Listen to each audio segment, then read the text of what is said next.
ओम नमो भगवते वासुदेवाय। नमो दिव्य महादिव्य शिवाय सत्यम नमः। नमो प्रकृते भद्राय नीता प्रणता स्मृताम। सज्जनों, अभी इस अध्याय में सौभाग्य शयन व्रत और इसमें सती की आराधना का प्रसंग आता है। आइए चलते हैं सीधा कथा की तरफ।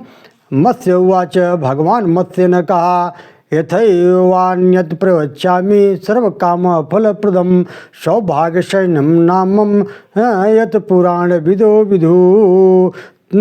पुरा दग्धेषु लोकेषु भूर्भुवः स्वर्महादिषु सौभाग्यं सर्वभूतानामेकस्ताभवत् तदा वैकुण्ठं स्वर्गमायासाद्य विष्णुर्वक्षस्थलस्थितं ततः कालेन महता पुनः स्वर्गविदो नृपः अहंकारावृते लोके प्रधान पुरुषान्विते।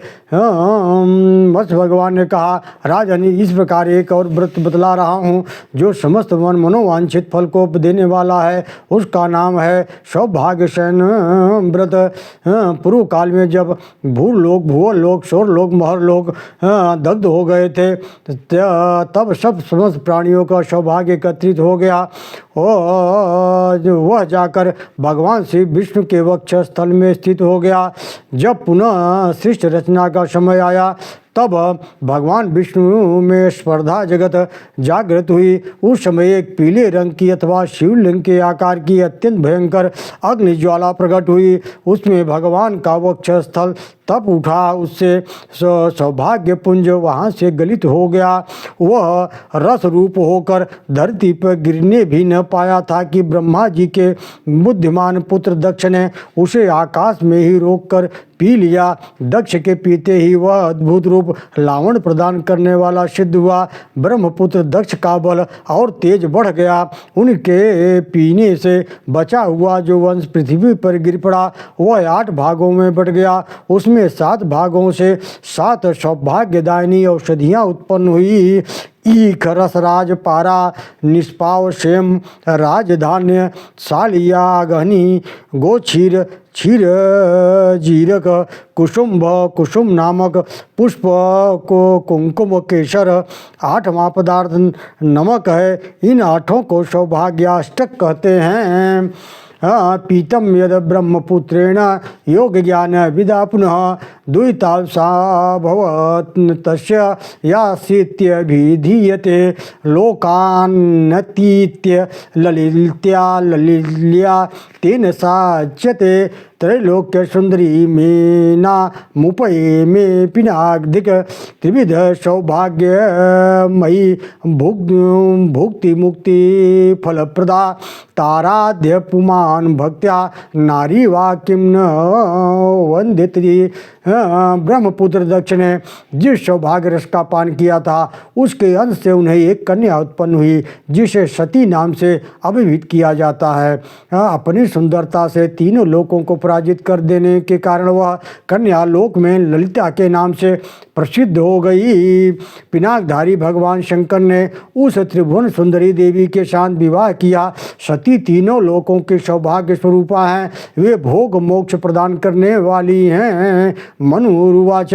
कथमाराधनम तस्या जगद्धाता जनार्दन तद्विधानम जगन्नाथ तत्सर्वच वदस्वते।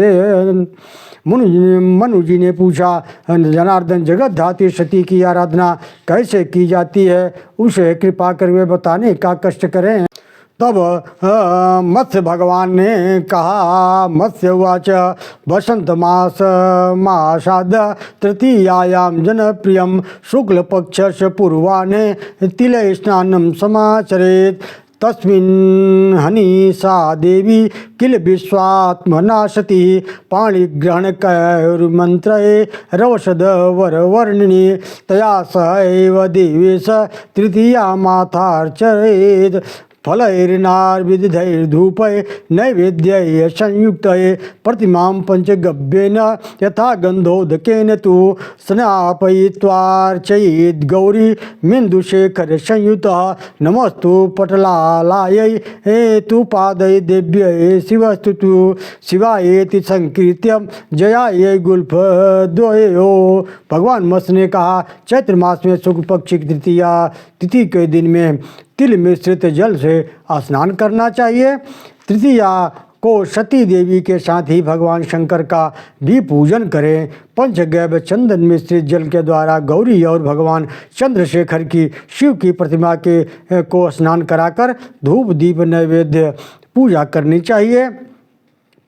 और पाठलाय नमस्तुते शिवाय नमः, इन मंत्रों से क्रमशः पार्वती और शिव के चरणों का जयाय नमः शिवाय नमः से दोनों घुट्टियों का, त्रिगुणाय रुद्राय नमः भवान्यै नमः से गुल्फों का, भद्रेश्वराय नमः विजयाय नमः से घुटनों का, ऋषिकेशाय नमः वरदाय नमः से उरुओं का, शंकराय नमः ईशाय नमः से दोनों कटिभाग का, कोटभ्य नमः शूलिने नमः से दोनों कुक्ष भागों का, शूलपाणय नमः मंगलाय नमः से उदर का पूजा करनी चाहिए। सर्वात्मने नमः ईशान्य नमः से दोनों स्तनों की पूजा करनी चाहिए। वेदान्य नमः रुद्राय नमः से कंठ की पूजा करनी चाहिए। त्रिपुरोधन्याय नमः अनंताय नमः से दोनों हाथों की पूजा करनी चाहिए।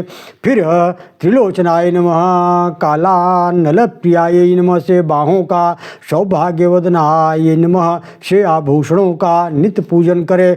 स्वाहा स्वधाय नमः ईश्वराय नमः से दोनों मुखमंडल का, अशोक मधुवासिन्यै नमः से ऐश्वर्य प्रदान करने वाले ओठों का, स्थाणवे नमः चंद्रमुख प्रियाय नमः से मुँह का, अर्धनारीश्वराय नमः असितांगय नमः से नासिका का, उग्राय नमः ललिताय नमः से दोनों भावों का, सर्वाय नमः वासव्य नमः से केशों का, श्रीकंठ नाथाय नमः से केवल शिव के बालों का पूजन करें। भीमोग्र रूपयिण्यै नमः सर्वात्मने नमः से दोनों मस्तकों का पूजा करें। इस प्रकार शिव और पार्वती की बुद्ध विधिवत पूजा करके उनके आगे सौभाग्याष्टक रखें, जिसमें क्षेम कुसुम्भ क्षीर जीरक रसराज इक्षु लवण कुमकुम तथा राजधान, इन 8 वस्तुओं का देने से सौभाग्य की प्राप्ति होती है। इसलिए इनके सौभाग्याष्टक को सौभाग्याष्टक संज्ञा दिया गया है। शत्रुदमन, इस प्रकार शिव पार्वती के आगे सब सामग्री निवेदन करके रात में सिंघाड़ा खाकर अथवा श्रृंगोदक पान करके भूमि पर शयन करना चाहिए। फिर सवेरे उठकर स्नान जप करके पवित्र हो माला वस्त्र आभूषणों के द्वारा ब्राह्मण को दंपत्ति की पूजा करनी चाहिए। इसके बाद सौभाग्याष्टक सहित शिव और पार्वती की सुवर्णमयी प्रतिमा को ललिता देवी की प्रसन्नता के लिए निवेदन करना चाहिए। इस प्रकार संपूर्ण सौभाग्य की अभिलाषा वाले मनुष्य को 1 वर्ष तक प्रत्येक तृतीया तिथि को भक्ति पूर्वक विधिवत पूजा करनी चाहिए। एवं संवत्सरम यावत तृतीयायाम सदा मनो कर्तव्य विविध भक्ता सर्व सौभाग्यमीप्सुतम प्रासने दानम मंत्रे च विशेषोयम निबोध में श्रृंगोदकम चैत्रमासम से वैशाखम गोमयम पुनः। इस प्रकार 1 वर्ष तक इस व्रत का विधि पूर्वक अनुष्ठान कर पुरुष स्त्री या कुमारी भक्त के साथ शिव की पूजा करे। व्रत की समाप्ति के समय संपूर्ण सामग्रियों से युक्त शैया दान करना चाहिए। अनान्य ब्राह्मण दंपतियों का भी वस्त्र धान्य अलंकार गोदान पूजन करना चाहिए, कृपणता नहीं करनी चाहिए। जो मनुष्य इस प्रकार उत्तम सौभाग्यसेन नामक व्रत का भली भांति अनुष्ठान करता है, उसकी सभी मनोकामनाएं पूर्ण हो जाती हैं। इस व्रत का आचरण करने वाले पुरुष को एक फल का परित्याग कर देना चाहिए। राजन, प्रतिमास इसका आचरण करने वाला पुरुष यश कीर्ति प्राप्त करता है। हे नरेश्वर, सौभाग्य शयन का दान करने वाला पुरुष सौभाग्य, आरोग्य, सुंदर रूप, आयु, वस्त्र, अलंकार और आभूषणों से 9 अरब 300 वर्षों तक वंचित नहीं होता। जो 12, 8 या 7 वर्षों तक सौभाग्य शयन व्रत का अनुष्ठान करता है, वह श्री कंठ महादेव के लोकों में देवगणों द्वारा भली भांति पूजित होकर कई कल्पों तक निवास करता है। है। नरेश्वर, जो विवाहिता स्त्री या कुमारी इस व्रत का पालन करती है वह भी ललिता देवी के अनुग्रह से लालित होकर पूर्वोक्त फल को प्राप्त करती है। जो इस व्रत की कथा को श्रवण करता है अथवा दूसरों को इसे करने की सलाह देता है अथवा श्रवण कराता है अथवा वह भी विद्याधर होकर चिरकाल तक स्वर्गलोक में निवास करता है। इदमिहं मदनेन पूर्वमीष्टं शतधनुषां कृतिवीर्य सुननां च कृतमथ वरुणेन नंदिना वा किं जननाथ यतो यदुद्भव स्यात्।